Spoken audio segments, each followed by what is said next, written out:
Ben Rich went to trial for rape and kidnap after he and 2 friends allegedly made a young girl drive them back to his apartment and 2 of the men had group sex with her. She accused them of kidnap and rape, but the charges were thrown out because in the confusion she didn't have a good recollection of who had done what.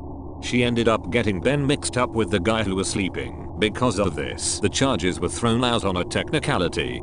But the judge made a special effort to go on the record to admonish Ben's behavior and label it as appalling and scolded them, saying they should quote be thoroughly ashamed of themselves end quote.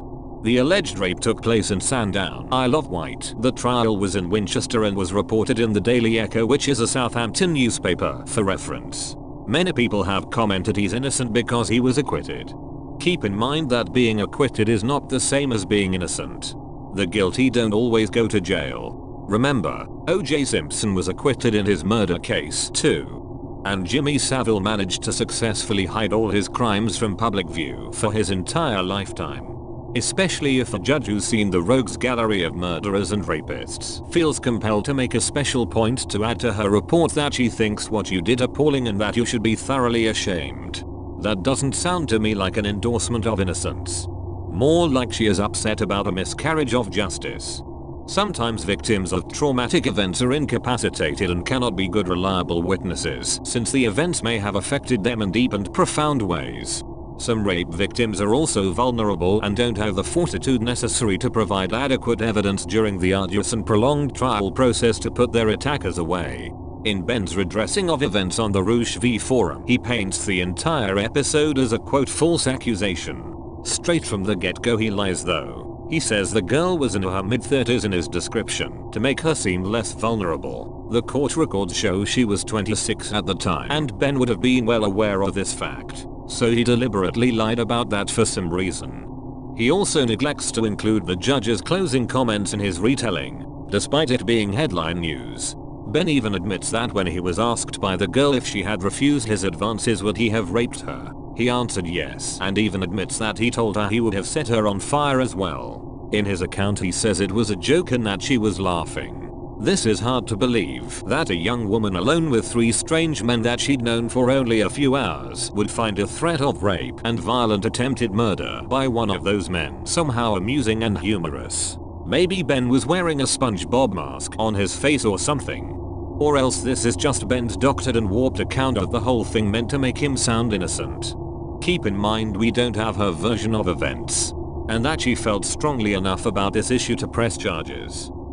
Another really suspicious thing is he never pursued justice despite saying it was a false claim. This very year he has taken time out to make a supreme effort on his YouTube channel and Instagram accounts to hunt down Indian men who made false Facebook pages about him.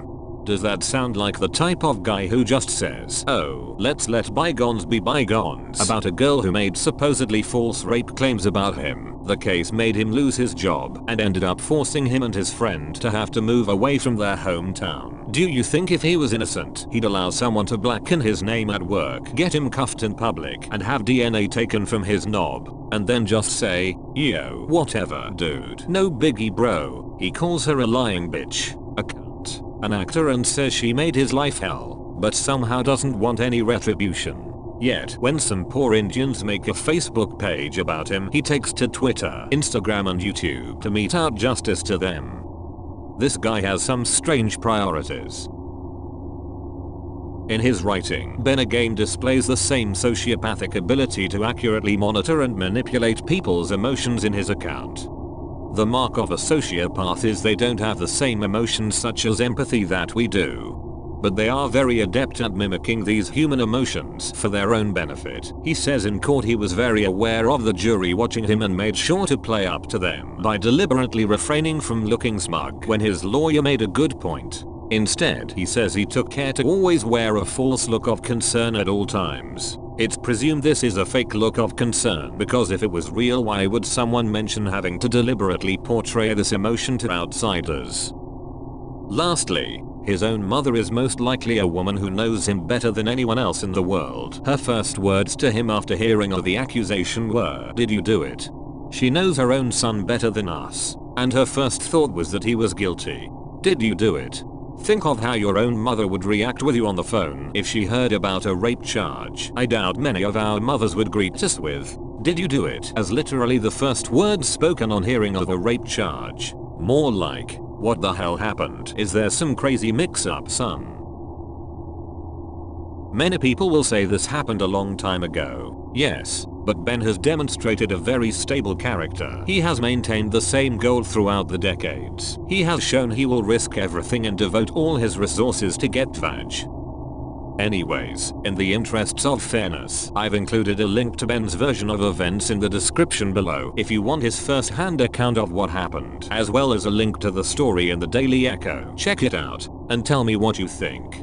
Is this guy innocent, or is he shaping his version of the story to deceive us? Do you believe he had no sexual interest at all despite going to a club and coming back with a female, and that it was all her idea? Or is he making up porky pies?